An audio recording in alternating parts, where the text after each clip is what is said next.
Nesse vídeo de patrimônio histórico, nós fomos ao Museu Penitenciário Paulista. O museu fica na Avenida Zaquinarte, próximo ao Shopping Center Norte, e ao lado do Parque da Juventude. Para ir até o local, optamos por ir de ônibus, mas também há a possibilidade de ir de carro, podendo deixá-lo no estacionamento, e de metrô, porém a estação fica do lado contrário do museu, tendo que atravessar todo o parque para chegar nele.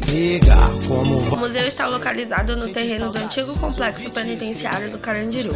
A Casa de Detenção de São Paulo, popularmente conhecida como Carandiru, foi inaugurada em 1920 segundo as mais modernas técnicas existentes na época e com os melhores materiais, a maioria deles importados. A sua construção custou muito alto, 14 mil contos de réis.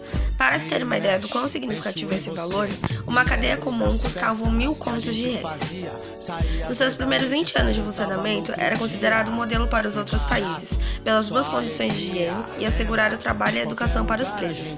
Virou o cartão postal da cidade e abriu para a visitação pública, recebendo inúmeros políticos, estudantes, autoridades jurídicas e alguns muito conhecidos, como Luiz Gimenez de Alçua, o advogado Evaristo de Moraes e até mesmo a filha de Mussolini, Eda Mussolini. Em 1940, a penitenciária excede sua lotação máxima. Na tentativa de assegurar a situação, em 54, durante o governo de Jânio Quadros, foi inaugurado um anexo com péssimas condições de higiene e arquitetura que não se encaixava ao resto do presídio, aumentando a capacidade para 3.250 detentos. A partir daí, a história da prisão se resume em rebeliões e crises, até que no dia 2 de outubro de 1992, durante uma partida de futebol no pavilhão 9, que era onde ficavam os seus primários, dois presidiários de facções rivais começaram a brigar. Os presos se dividem em dois grupos e a briga se espalha por todo o pavilhão. O chefe da casa de detenção pede reforços à PM. A polícia entra no local comandada pelo coronel Biratã. Como resultado da invasão, 111 presos foram mortos. Segundo a polícia, os presos se prepararam para uma tocaia e receberam os policiais com objetos cortantes e tiros, e a polícia agiu em legítima defesa, resultando em mortos, inicialmente divulgados apenas como 8. Segundo o coronel, só morreu quem entrou em confronto com a polícia. Já a versão dos presos sobreviventes e dos grupos de direitos humanos diz que os detentos haviam se rendido e estavam dentro da cela, desarmados. Também alegam que o número de mortos foi maior do que 200.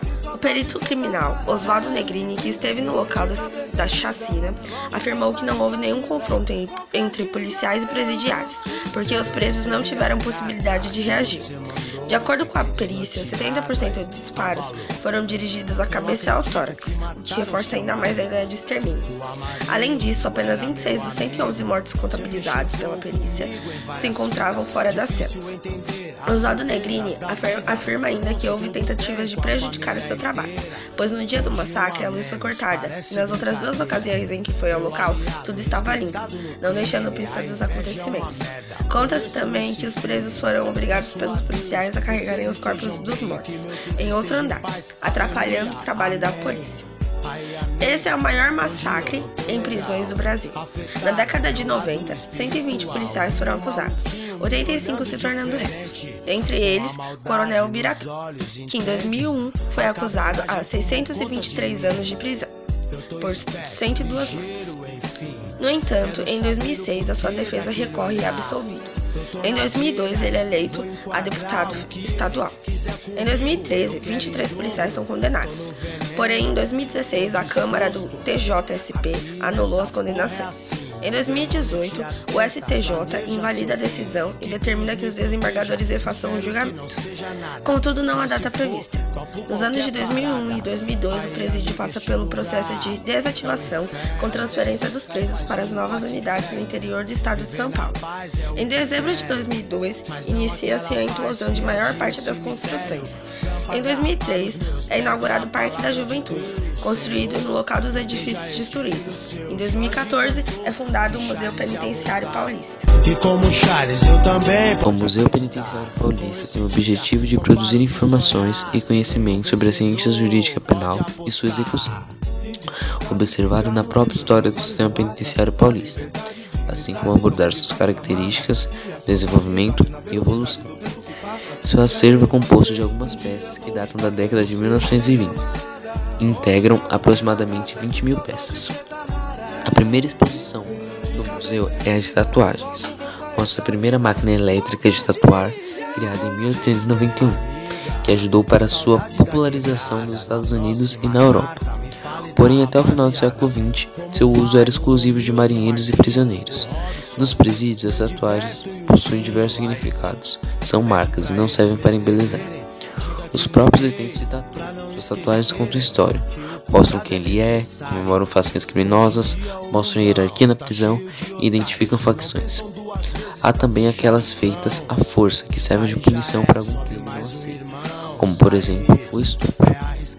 Por falta de recursos, as tatuagens feitas em presídios são improvisadas, usando materiais inadequados como clipes, tinta de caneta, plástico derretido e até mesmo cinza de cigarro misturado à saliva.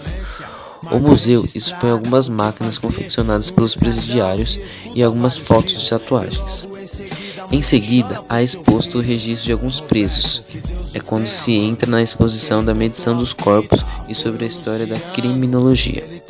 Nos dias de hoje, o impulso à violência é visto como algo que possui muitos fatores. Dentre eles está o ambiente, que exerce influência no processo de construção da personalidade e do modo de pensar e agir dos indivíduos. No século XIX, as ciências humanas passaram a se ocupar não apenas do estudo da sociedade, como da loucura e da delinquência, em disciplinas como antropologia e direito. Desde então, a punição ou pena pelo delito passou a ser aplicada segundo a gravidade do ato e de modo proporcional ao perigo que seu autor representasse para a sociedade. Ainda no século XIX, a escola positivista afirma que os atos delituosos seriam provocados por pessoas com tendências maléficas inatas. Tô com saudades de você, velha camarada, obrigado pela carta, que saudade preta rara.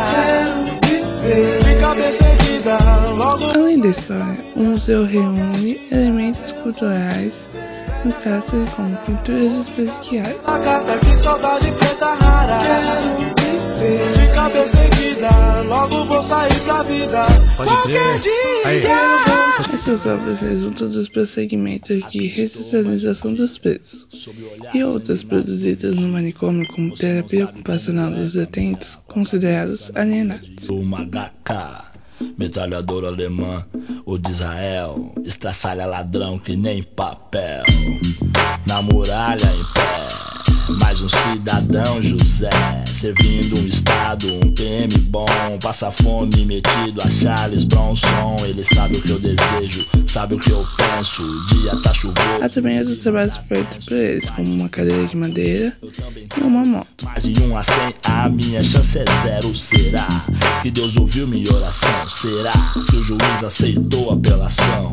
Manda um recado lá pro meu irmão, se tiver usando droga. Nessa área está exposto algumas cartas que os detentos recebiam de familiares, principalmente dos filhos.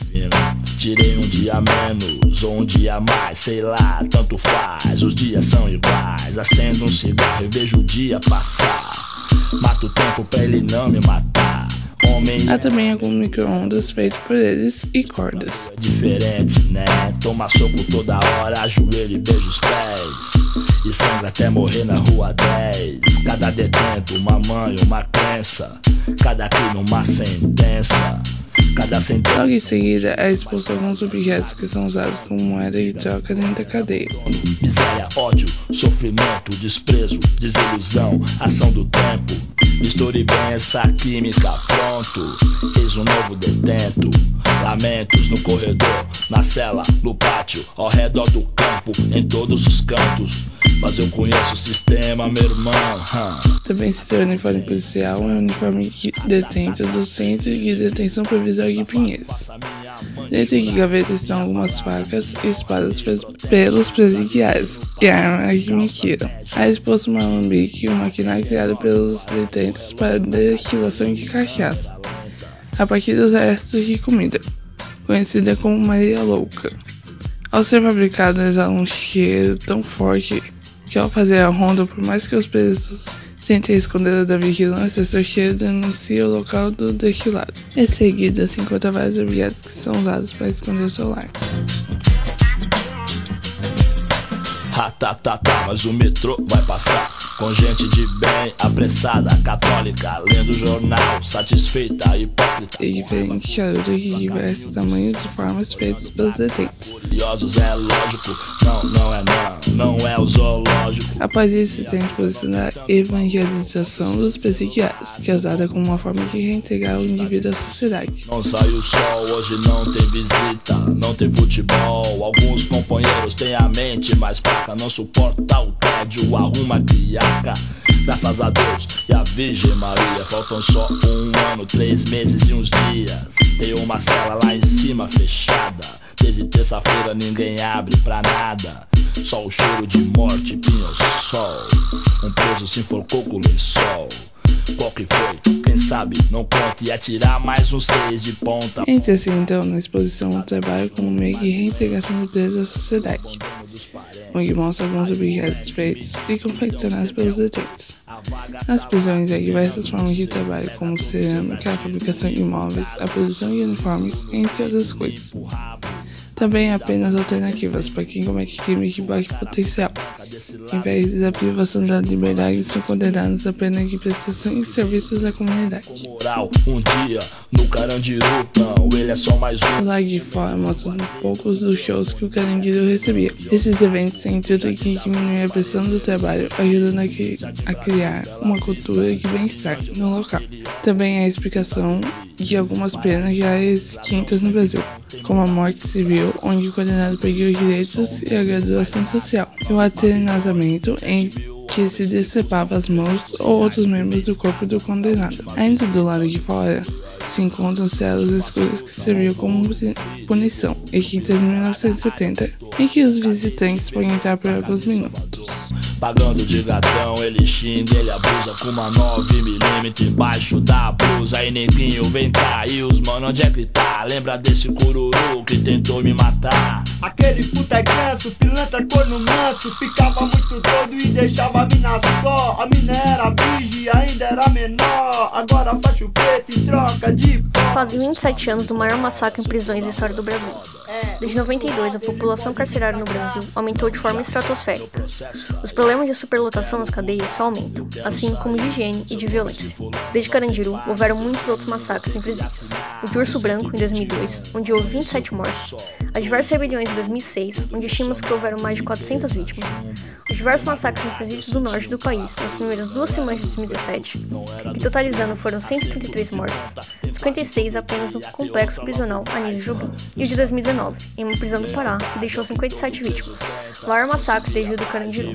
Espera-se que um museu sobre o sistema prisional, localizado num local tão simbólico, fale sobre esses problemas, que faça reflexões sobre o sistema carcerário, questione se o cárcere é a melhor forma de reabilitar o indivíduo, e se for, se estamos fazendo da forma correta.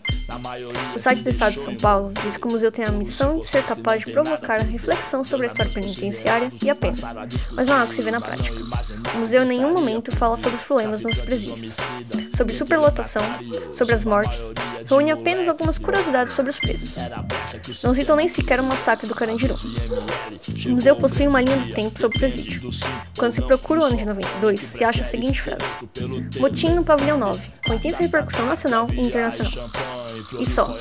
Nada de mortes, massacre, polícia militar. Nada. Apenas um motim. Em nenhum momento também o museu cita sobre a superlotação do Carandiru.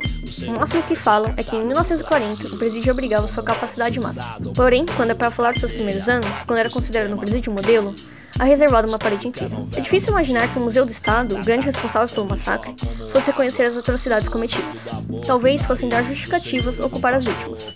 Mas há apenas a censura e o silenciamento, evidenciando mais uma vez que o Estado é incapaz de assumir sua culpa e de nomear essa estrutura de tortura. Está por conta, mais uma vez, de quem luta diariamente contra a violência do Estado e por um mundo sem prisões, para que essa memória não seja apagada. O Robocop do governo é frio, não sente pena, só ódio e rio como a hiena. Ratatatá, Fleury, sua gangue, vou nadar numa piscina de sangue. Mas quem vai acreditar no meu depoimento? Dia 3 de outubro, diário no detento.